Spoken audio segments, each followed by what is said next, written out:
everyone, welcome to my channel. I hope you're having a great day. Today happens to be my birthday, so I'm excited to share a video with you on my birthday.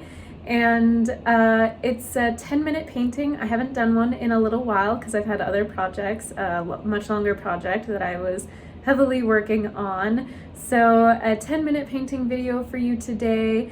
If you're new to my channel and you haven't seen any of these before, the point of these is to just get something done in 10 minutes so you can get that sense of accomplishment and have a more regular practice of art and painting. So let's go ahead and jump right into it. With all of my 10-minute paintings, I do not begin with an outline sketch. I just start painting. So keep in mind throughout this video, things aren't going to be exactly proportionate. It's really more about sitting down, getting paint on your paper or your canvas or whatever material you're using, and getting some sort of finished product so you feel a sense of accomplishment and you have done something creative for the day. So I'm starting out with some ultramarine blue, and you can't really tell yet, but this is going to be a butterfly. And so I'm just blocking in kind of the wings at the base of the body, obviously coming off the body, and not being too careful with it, just kind of blocking it in, getting the general shape, and then I will start filling in more of the color a little bit later.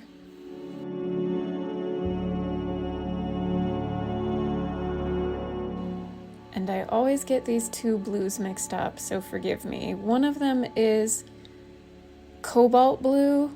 I'm pretty sure that's the one I'm currently using. And then the other kind of lighter blue that's the second up from the bottom on the right side of the paint palette, I think that's manganese blue.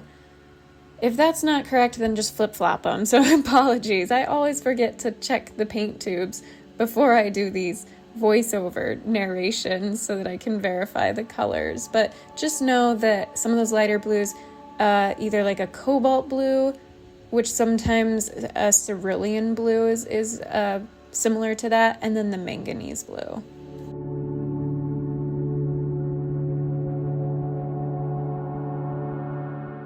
Notice how on that right wing, I was fine with the paint getting a little drier and kind of fanning out so you can see the texture of those paintbrush bristles down near the bottom, because I wanted a little bit of that sort of fanning out feathery type of texture that the wing has. And by the way, if you're interested in seeing the original image I used to work from, my reference image, it's from unsplash.com. They have copyright-free images on there. The image is linked in the description of this video. So that is I laid down some manganese blue. You can tell it's not as quite of a vibrant tone. It doesn't have as many sort of green overtones as the cobalt blue. So I went back to the cobalt blue because it more matched the brightness, the sort of fluorescence of the butterfly's wings.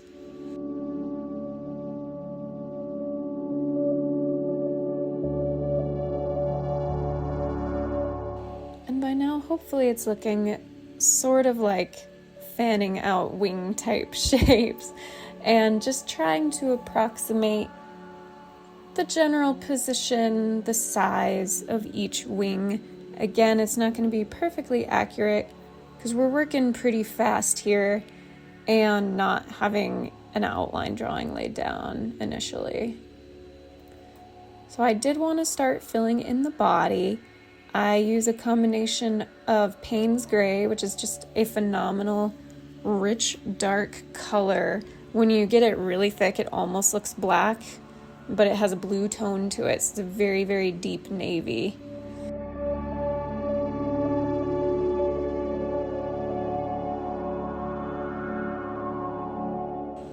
And then I realized the body really had more of a brownish tone to it most of it. So I went ahead and switched to the sienna brown, which again is very, very deep brown. When you add more water to it, it lightens up, and you see that white of the paper through there. But when you have really thick paint and really dark, it's almost like a brownish black. So very rich, deep color.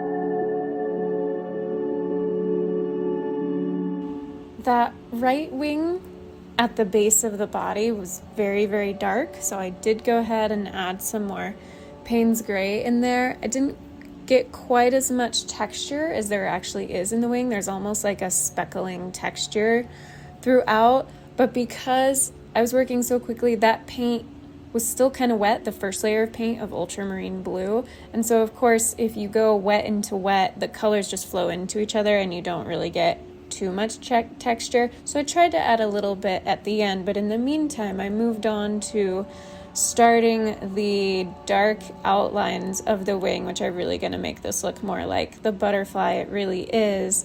And I'm using that sienna brown again because the wings themselves in their lighter areas almost had a brownish type color. And I realized I hadn't created the head for the butterfly yet, so I did that. And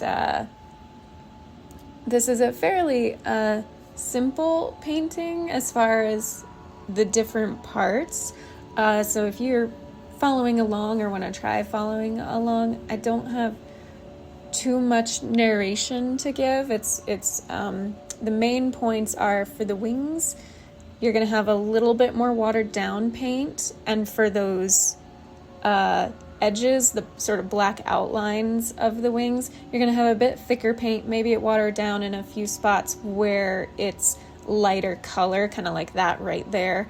But I did ultimately wind up going back over with that really the brush is very saturated with paint. I'm just kind of using a dabbing motion here. If you look at the original image, the edges of the wing are actually pretty scraggly, if that's a word. They were very uneven. It looked like this butterfly had kind of been through it, really. So that was just very easy to kind of dab on there with the tip of the brush. And by the way, I am using a slant tip brush. It's a really great all-purpose brush for detail work. So when it's a flat brush, but it's at an angle, if you can tell. And so it comes to a very fine tip. And when you just use that tip, it basically comes to almost a point, really.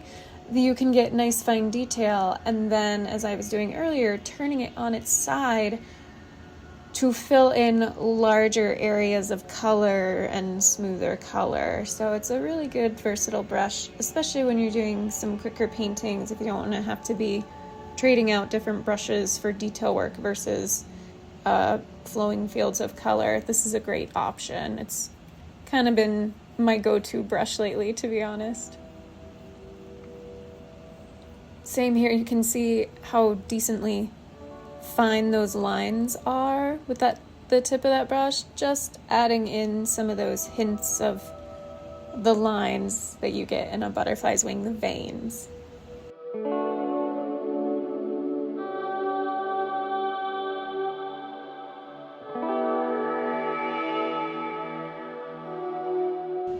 And again, I wasn't too careful with it. Generally, I would have a much more measured where the lines actually were, the veins, but this time I just wanted to get that general texture.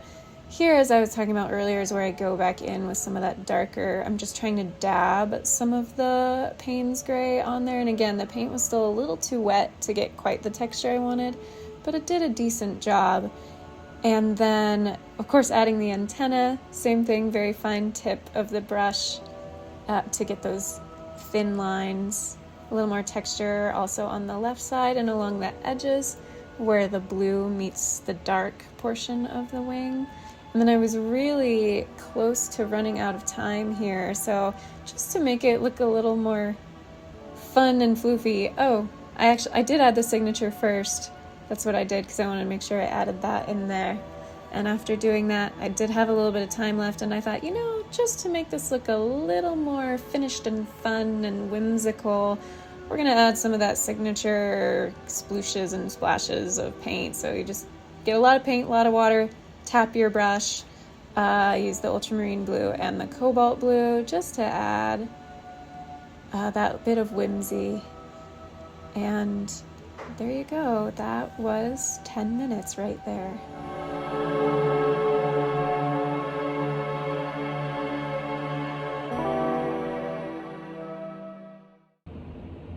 Thank you so much for watching. I hope you enjoyed that. If you did, please give this video a thumbs up. Go ahead and subscribe to my channel. I would really appreciate it. Until my next video, be kind to yourself, be kind to others. God bless, and I'll see you soon.